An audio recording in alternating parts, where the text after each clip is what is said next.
ஏன் இங்கே வந்து எக்ஸாம் எழுதிட்டு இருக்கா? ஆ காட்டு, என்ன எக்ஸாமு? என்ன எக்ஸாம் பாப்பா? ஏன் இங்கே உட்காந்து எழுதிட்டு இருக்கா? யார் இங்கே உட்காந்து எழுத சொன்னது? எந்த மிஸ்ஸு? பிரின்சிபல் மிஸ் உனக்கு இங்கே உட்காந்து படியில் உட்காந்து எக்ஸாம் எழுத சொன்னாங்களா? ஆ இதுக்கு முன்னாடி எப்போ எழுதுன எக்ஸாமு? ஆ மண்டே இப்போ இங்கே தான் உட்காந்து எழுதுனியா? எந்த டெஸ்கில்? முன்னாடி உட்காந்து பாஸ்பரியில் தான் உட்காந்து எழுதுனியா? ஆ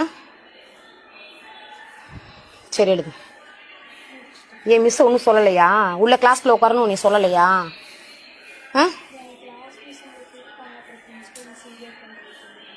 புரியல. கிளாஸ் மிஸ் இங்கே கூப்பிட்டாங்க வர சொல்லி, அதுக்கப்புறம் பிரின்சிபல் மிஸ் இங்கேயே உட்காந்து சொல்லிட்டாங்க. பிரின்சிபல் மிஸ் உன்னை இங்கேயே உட்காந்து எழுத சொல்லிட்டாங்களா? ஆ ஏஜென்ட் பண்ணால் உள்ளே உட்காந்து ரூமில் உட்காந்து எழுதக்கூடாதாம்மா? வீதியில் உட்காந்து தான் எழுதணுமா? ஆ இல்லையா?